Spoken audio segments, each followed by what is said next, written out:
नाम जितेश कुमार कटारा, सोलंबर जिले से। आज बिल प्रदेश मुक्ति मोर्चा के बैनर तले यूआईडी, यूडीए, यूआईटी और भूमाफियाओं के द्वारा अवैध तरीके से जिस तरीके से विस्तारीकरण किया जा रहा है सत्ता सरकार के द्वारा, उसके अंदर शासन प्रशासन जो बैठा हुआ है, एक जो ज़मीन है वो ज़मीन के ऊपर 3-3 रजिस्ट्रियाँ, एक ज़मीन को 3-3 बार बेचा जा रहा है। ये सिर्फ जो सत्ता सरकार है वो इस तरीके से अवहेलना कर रही है। यहाँ पर इस धरने के अंदर इस ज्ञापन में शामिल हुए SC, ST, OBC, माइनॉरिटी और जनरल समाज के जो वर्ग है वो सारे लोग यहाँ पर शामिल हुए, क्योंकि आज उनकी ज़मीनें जो जिस तरीके से छीनी जा रही है उनको बताया भी नहीं जा रहा है। बहुत सारे आपने देखा होगा नया खेड़ा के अंदर पूर्व में कि जिस तरीके से पूरा गांव घर कई कार्यक्रम में गया हुआ था, इस बच्चे स्कूल में गए हुए थे, उसके बाद में वापस आए तो उनका घर भी नहीं मिला, उनका कौन सा रसोई है, कौन सा घर है, किस साइड दरवाजा है वो तक नहीं पता चला था। तो उसी आक्रोश को लेकर के पूर्व में भी ज्ञापन दिए गए हैं और आज हम ये कहना चाह रहे हैं कि आज हम ज्ञापन देंगे, पर इसके साथ में ये भी कहेंगे कि पूर्व में जितने भी ज्ञापन दिए गए हैं वो उसका क्या निस्तारण किया, उस आधार से हम कार्रवाई करने के लिए यहाँ पे पहुँचे। अगर सरकार नहीं जागती है और नहीं इसके जो शोषण हो रहा है, अत्याचार हो रहा है, उसको अगर नहीं रोकती है तो आने वाले समय के अंदर बहुत बड़ा आंदोलन होगा जो प्रत्येक जिला मुख्यालय पर होगा। उसी तरीके से हम आंदोलन करेंगे और आने वाले समय में पंचायती राज चुनाव के अंदर इनको जवाब देंगे। धन्यवाद, आभार, जोहार। मैं विरमल खराड़ी, बिल प्रदेश मुक्ति मोर्चा जिला संयोजक। आज उदयपुर जिला कलेक्ट्रेट पर यूआईडी और यूआईटी के खिलाफ अवैध खनन और यूआईटी के अनुसूचित क्षेत्र में अवैध तरीके से विस्तार हो रहा है, उसको लेकर समाजजन सभी यहाँ एकत्रित हुए।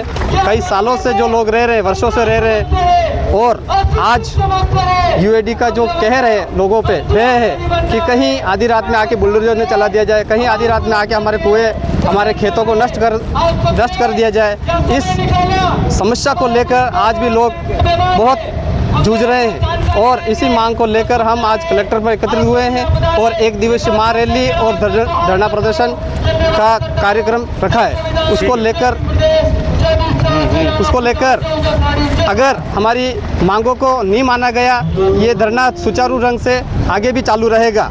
और अगर भूमाफियाओं द्वारा भोले भाले मजदूर, किसान, आदिवासियों को बेला फुसलाकर उनकी ज़मीनों को कब्जा किया जा रहा है, उनको कहीं न कहीं शासन प्रशासन का खौफ दिखाकर या प्रशासनिक का जो खौफ दिखाकर आज उनकी ज़मीनें लूटी जा रही है, उनके अंदर भय पैदा किया जा रहा है। अगर ऐसा निरंतर अगर होता है तो ये समुदाय कभी चुप नहीं बैठेगा। अगर ऐसी कोई अनहोनी होती है, ये सारा जिम्मेदार शासन प्रशासन और राजस्थान सरकार रहेगी। देखिए, कोई नई मांग नहीं है, ये मांग है यूडीए जो उदयपुर में गरीब, आदिवासी और दलित और जो जनरल वर्ग के हैं, सारे लोगों को शोषण अत्याचार हो रहा है, उनके घर तोड़े जा रहे हैं, उसको लेकर ये डिमांड चल रही है।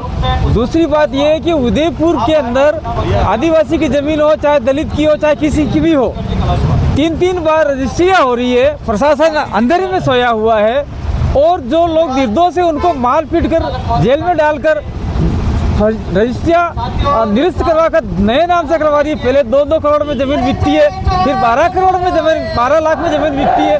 ये सारा मैटर चल रहा है उदयपुर के अंदर। ये सारा मैटर इसको कहीं न कहीं सरकार अनदेखी कर रही है, उसको सरकार देखे, प्रशासन देखे और जो गरीब लोग हैं उनके साथ में अन्याय हो, ये बात लेकर हम लोग इस पर ज्ञापन दे रहे हैं। आज धरना प्रदर्शन है और आने वाले समय में हम लोग ने पहले भी दिया है ज्ञापन, बहुत सारे, कोई काम नहीं हुआ है, तो इसको लेकर हम लोग बार बार यही काम कर रहे हैं, ज्ञापन देने का ही काम कर रहे हैं। अगर बात नहीं मानते तो आने वाले समय में बहुत बड़ा आंदोलन भी चला के हम करने वाले हैं। नाम बता दो। नाम है मेरा कांतिलाल रोड, कांतिभाई आदिवासी। बिल प्रदेश मुक्ति मोर्चा द्वारा कार्यक्रम है, ये किसी पार्टी का कार्यक्रम नहीं है।